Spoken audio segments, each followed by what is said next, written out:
સમસ્યાઓ સાંભળતા હોય છે. તો કહે છે ફ્રી સીટ કાર્ડ કઢાવવા માટે થઈને પછી બધું વ્યવહાર કરવો પડે છે. હવે તમારે ફી ના ભરવી પડે તો પછી કે 400-500 રૂપિયામાં ફરીવાર ધક્કો કોણ થાય, તો પછી આપી દેવું સારું એમ. અને આ પ્રેક્ટિકલ એપ્રોચ છે. એટલે મારા જેવા ત્યાં એક્ટિવિઝમ કરીને એમ ના કહી શકે કે ના ના ના આવું ના કરાય, હા આપણાથી લાંચ આપીને લાંચ લેવો બંને ગુનો છે. પેલાનું એડમિશન જાય અથવા તો પૈસા ભરવા પડે, ત્યાં જો મારામાં એ તાકાત ના હોય એક્ટિવિસ્ટ તરીકે લડવાની, તો હું એવી સલાહ નથી આપી શકતો સાહેબ. મને બહુ દુઃખ થાય છે કે મારા જેવા વ્યક્તિ પણ આવું નથી કહી શકતા કે લાંચ લેવીને લાંચ આપવો એ પણ ગુનો છે. આ કમનસીબની વાત છે કે મારા જેવા જેમાં માનતા નથી, આપતા નથી, તેમ છતાંય એક મૂક પ્રેક્ષક બનીને જોઈ રહેવું પડે છે, જેમ જોવું પડે છે, ત્યારે બહુ દુઃખ થાય છે સાહેબ.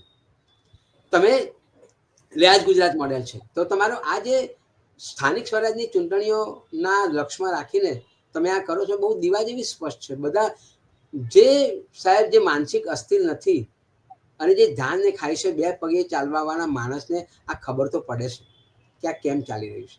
એટલે માત્ર ને માત્ર એ જ ઉદ્દેશ્ય હોય કે તમારો બનાસકાંઠા જિલ્લો હાથમાં નથી આવતો અને 2 ભેંસમાંથી 1 ભેંસ ચોરી જશે ત્યાં બોલવું પડ્યું, અથવા તો તમારો દોરો લઈ જશે અથવા મંગળસૂત્ર લઈ જશે એ ત્યાં બોલવું પડ્યું, અને છતાંય તમે સત્તા ગુમાવી